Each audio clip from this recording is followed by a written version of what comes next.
You know, what I find intriguing is that you spent 26 years, writing these books, and you started by asking the question in your first book, can Asians think? And right through, your thesis has always been, it's going to be an Asian century, a Pacific century, and that suggests, therefore, that that China, or perhaps China and India, could at some point overtake many Western countries. If I were a Western country, and book after book, if I were USA in particular, book after book is critical of me, is suggesting that my days are numbered. Why should I not declare you persona non grata? Were you? What was the reaction you got from the USA and many parts of Europe in your thesis, which was dogged and consistent for 26 years? Well, I think the answer to your question is actually provided on the back cover of every book that I produce. Even Can Asians Think? Yeah. Got an endorsement from Henry Kissinger. So, by the way, that's my favorite book. Yeah, the interesting question to ask is, why have my books been endorsed by some of the leading thinkers in the West? And this is the great paradox about the West, you see. And I think people in the West who read my books understand that I'm not trying to demolish the West. They understand that I'm a friend of the West in telling the West, you lost your way, right? You're making some huge mistakes. And the mistake they're making is a very simple, fundamental mistake, which the more thoughtful observers agree with me, that the past 200 years of Western domination of world history has been a major historical aberration. From the year 1 to the year 1820, the two largest economies of the world were always those of China and India. So the past 200 years, where initially Europe took off, North America took off, have been an aberration. And the reason why I'm so glad to be alive today is that I feel glad I'm alive to see, on the one hand, the end of Western domination of world history and the return of Asia. And this is a remarkably exciting time. So what's driving the writing of my books is an awareness that I'm living at an amazing historical moment of history. And at the same time, my friends in the West who are trying to understand Asia believe that the one person who can explain the rise of Asia to them is me. And if you look at the blurb that Larry Summers gave me for the New Asian Hemisphere, he said, Larry Summers, who was the former U.S. Treasury Secretary, former President of Harvard, former Chief Economist, World Bank, said in the blurb that, 300 years from now, the big story that the world will be talking about will be about how Asia returned at this time. And if there's one person who can explain it to us, it's Kishore Mahbubani. But Kishore, how would you respond to your detractors or your critics that you've lost your objectivity in the process? You've become too close and perhaps even fallen in love with your thesis, that you are not able to, even with the best effort, to see objectively that China also has with its strength, it has its flaws. Have you lost that neutrality somewhat, you think? I mean, it's a fair question. What's your response? Can you name me one nation without flaws? No. I mean, I don't. Every nation Yeah. has got its flaws. But some nations But have you more see, than their fair share. the more thoughtful, I mean, why would very thoughtful people endorse a book like Has China Won, right? And by the way, one of probably the greatest strategic thinker that America has produced in the last 50, 60 years was Henry Kissinger, right? And in my book, Has China Won, I make it very clear that the whole book rests on a central premise given, an insight given to me by Henry Kissinger, which is that in this contest that's developing between US and China, the United States doesn't have a comprehensive long-term strategy for managing the US-China contest, but China does have a comprehensive long-term strategy. And people who think that this is, I say that is from Kissinger, and all you have to do is read Kissinger's book on China, and in the first chapter, he explains at greater length what I say in my book, Has China Won? I mean, after So all, you wouldn't characterize Henry Kissinger as pro-China for saying that. Actually, both Henry Kissinger and I are telling our American friends, hey, wake up, you don't have a strategy. The other side has a strategy. And the biggest mistake that United States is making is not overestimating China, they're underestimating China and what China is doing. Now, obviously, if I am pro-China, if I think China is going to win, I should keep quiet.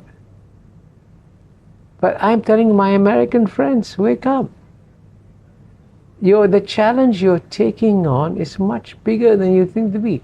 This is not a contest between the United States and the Communist Party of China.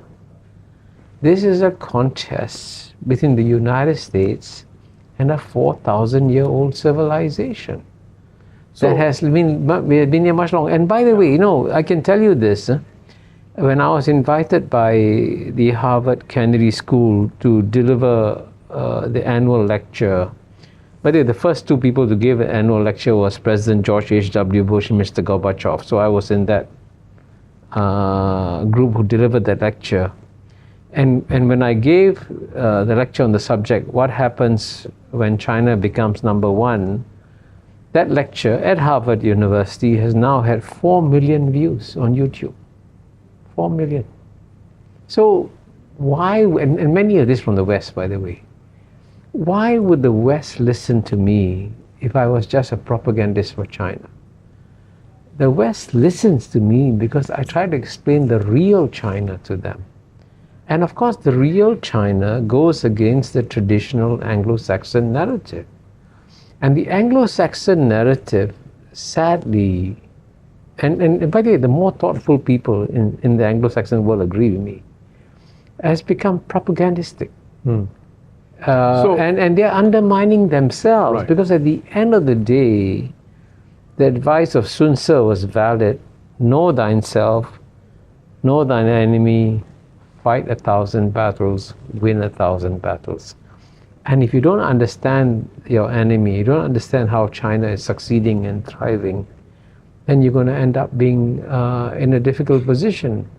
And by the way, I must emphasize to you that the more thoughtful people in the Anglo-Saxon world read my books and endorse my books because they realize I'm trying to help the West.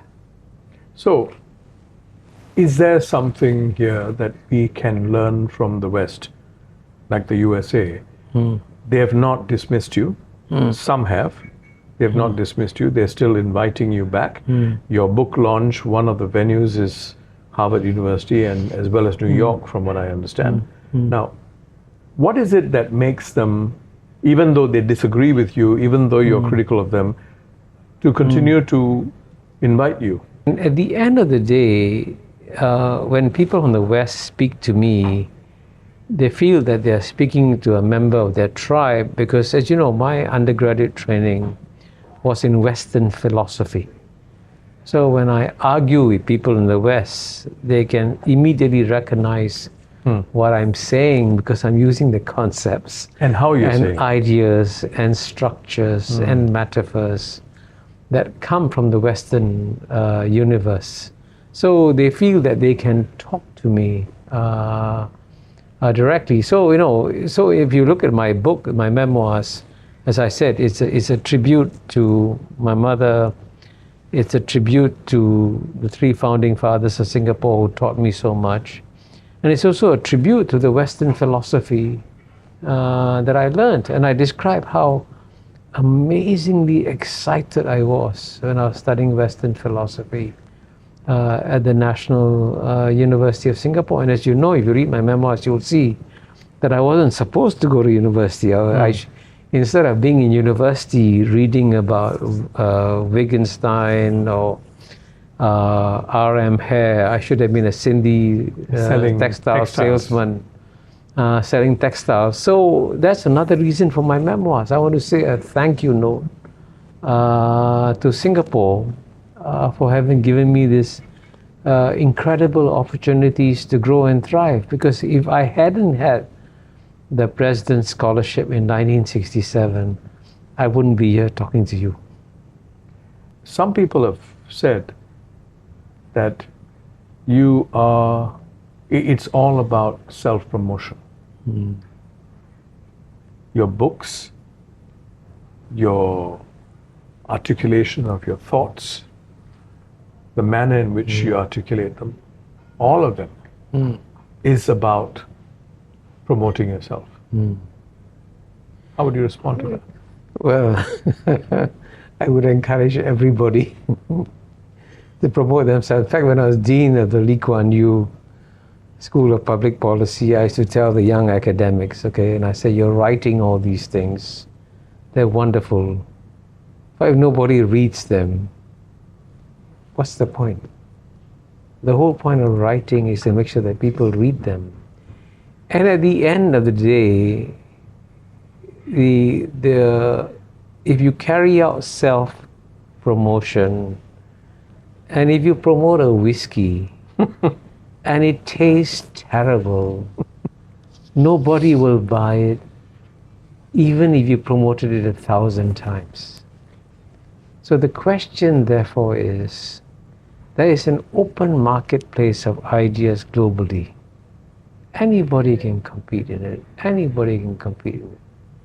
Why do some people keep getting invited back to the leading universities, to the leading fora? Why is it that some people, their books sell and travel around the world and get cited and quoted? So it's not self-promotion. You're promoting ideas that resonate with the world. At the end of the day, I'm not promoting my personality. At the end of the day, I say, read what I've written. And that's what I hope your viewers will do. Because at the end of the day, whatever I'll be judged by will be what I've written. And I can tell you, by the way, that the big lesson I have learned in life is that you can write articles. Articles disappear overnight. But books are these enormous arrows that you shoot into the future. They can be cited 10, 20, maybe even 100 years from now. So I would encourage all my fellow Singaporeans to engage in shameless self-promotion by writing books.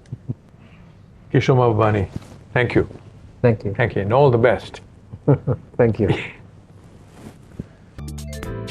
偷偷告诉大家，我最近发现了新法宝 Royal Face 逆时奇迹系列，它有活肤露、全效精华，还有精华霜。尤其我皮肤比较偏干，所以我非常的注重保湿。保湿做得好，肌肤自然烹润。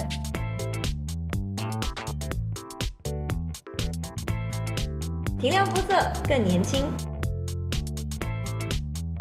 抚平皱纹超有感，而且气色变好。用心保养，每天都更美一点。